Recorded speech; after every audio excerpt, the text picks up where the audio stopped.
हरि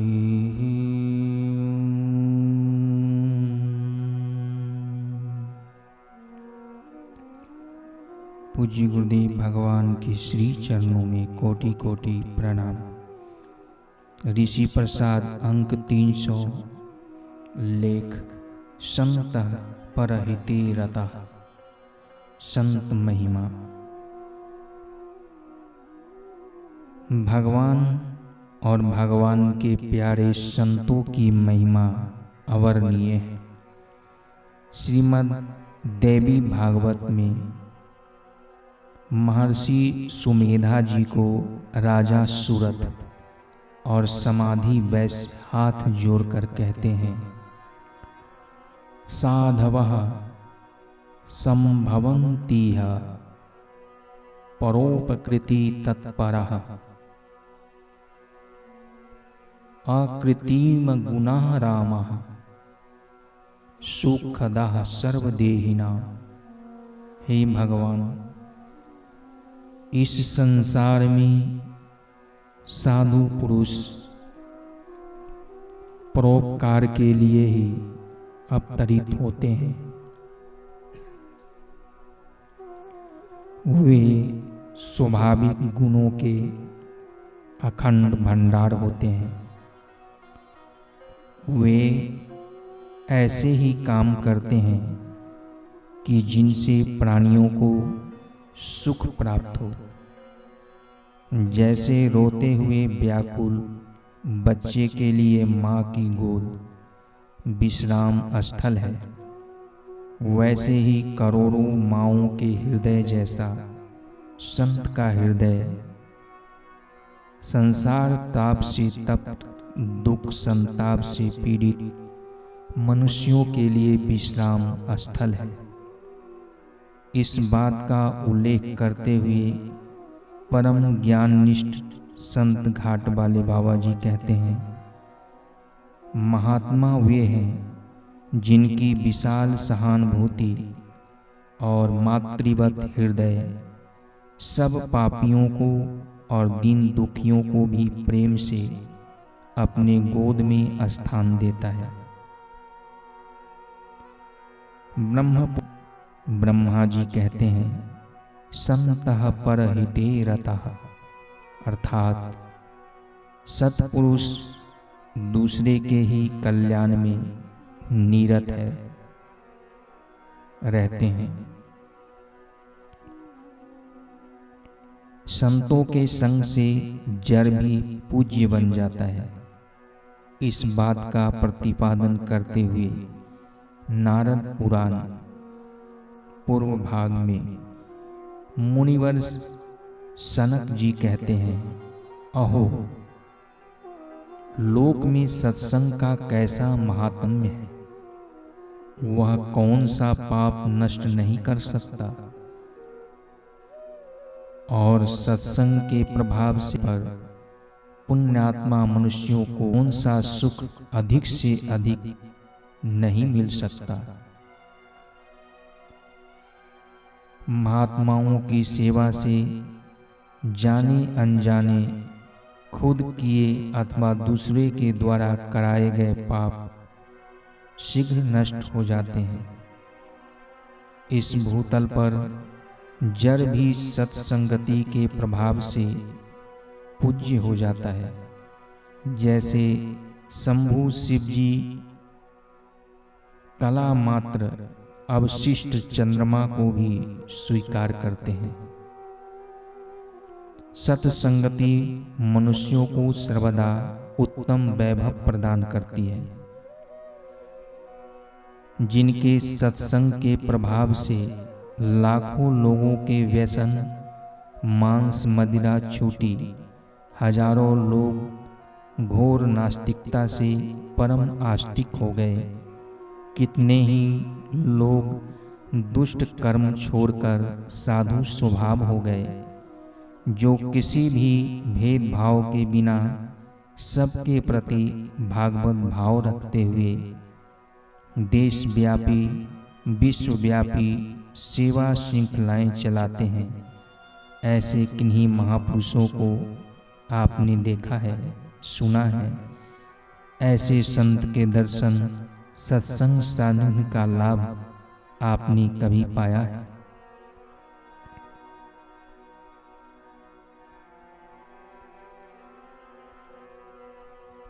गर्ग मुनि के आगमन पर माँ यशोदा कहती है, मुनिवर, मेरा जीवन सफल हो गया। आपके चरण कमल की धूलि के स्पर्श मात्र से करोड़ों जन्मों के पाप का नाश हो जाता है। आपके चरणोदक के स्पर्श से पृथ्वी तत्क्षण पवित्र हो जाती है।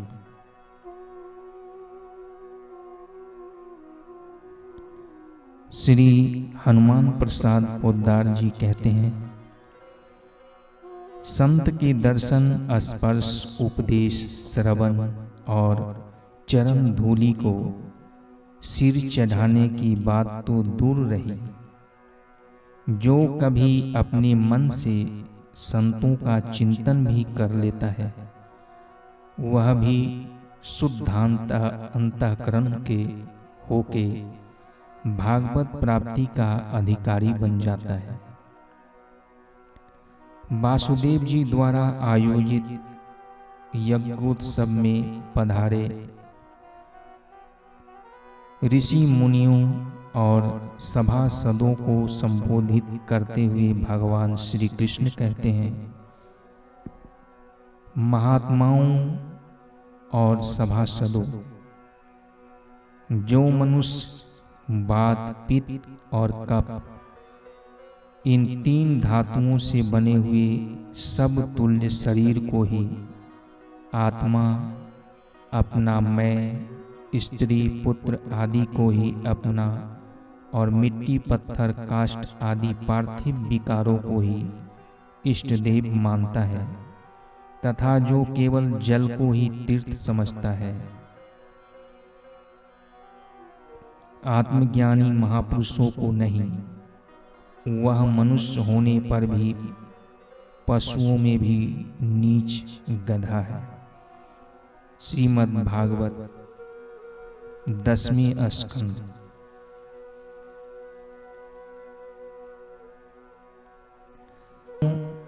भगवान श्री कृष्ण यशोदा माँ से पाए हुए संतों के प्रति समर्पण भाव को याद करके यशोदा माँ का यश बढ़ा रहे हैं।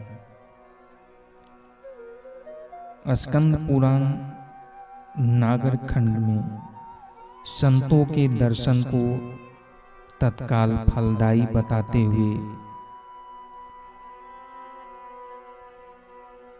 मृकंड मुनि कहते हैं, साधूनां दर्शनम पुण्यम तीर्थभूता हि साधवः तीर्थफलति कालेन सदा साधु समागमः। साधु जनों का दर्शन पवित्र है, क्योंकि साधु पुरुष तीर्थ स्वरूप है।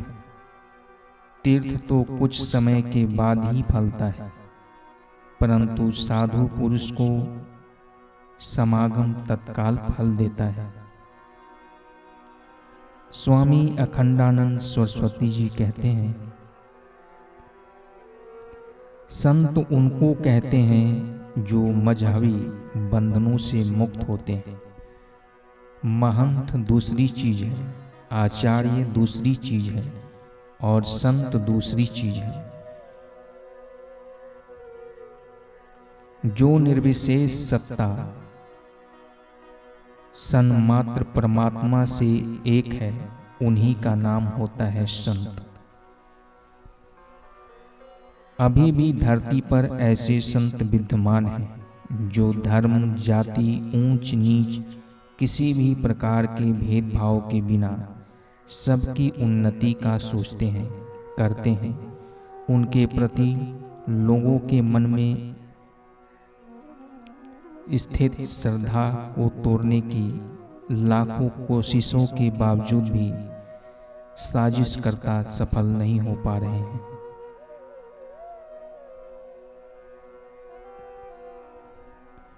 गीता जी 7वें अध्याय 19वें श्लोक में ऐसे महात्माओं का मिलना अत्यंत दुर्लभ बताया गया है।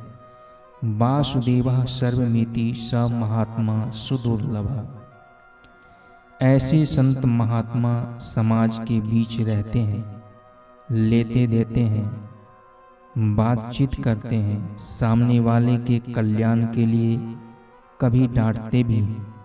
यह उनकी परम दयालुता और उदारता है। श्रीमद् भागवत में 8वें स्कंद में परम विरक्त शिरोमणि सुखदेव जी प्रजापालक राजा परीक्षित से कहते हैं,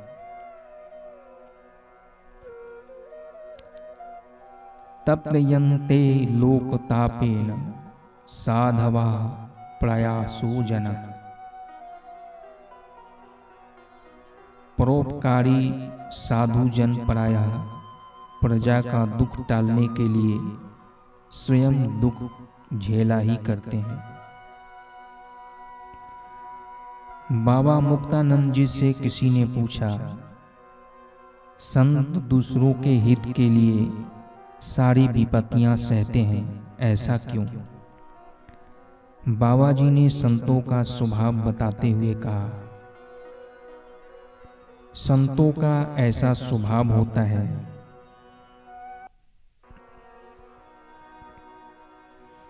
औरों का दुख मिटाने के लिए वे स्वयं भारी कष्टों को सहन कर लेते हैं। ऐसे संत उठाते हुए भी सबका मंगल, सबका भला की भावना से ओत-पोत रहते हैं।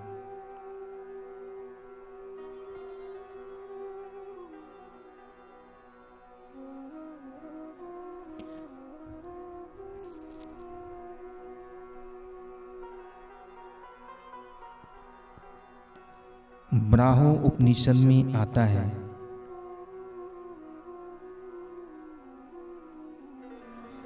यस्यानुभव पर्यन्ता बुद्धि सतत्वे प्रवर्तते तद्दृष्टि गोचराः सर्वे मुच्यन्ते सर्वपातिकैः। खेचरा भूचरा सर्वे ब्रह्मा विद दृष्टि गोचराः।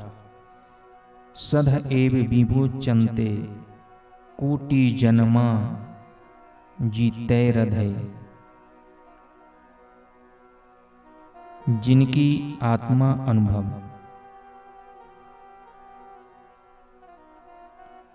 पर्यत बुद्धि तत्व में ही स्थित है, उन संत की जिस जिस पर दृष्टि पड़ जाती है वे सब समस्त पातकों से मुक्त हो जाते हैं।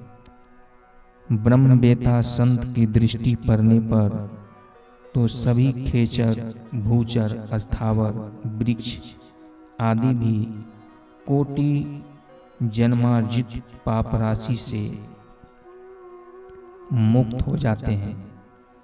फिर जिन्होंने संत की शरण ली है उनके मुक्त होने में क्या संदेह है। ऐसे संतों की निंदा करने वालों की गति क्या होती है, यह बताते हुए लोक संत कबीर जी कहते हैं, जो कोई निंदई साधु को संकट आवे सोए, नरक जाए जन्मे मरे, मुक्ति कबहु न होए। जो कोई संतों की निंदा करता है उनके ऊपर अवश्य संकट आता है, वह नीच योनि रूपी नरक में पड़ता है और बारंबार जन्मता मरता है। यह आचरण रखने से उसकी मुक्ति कभी नहीं हो सकती। हरि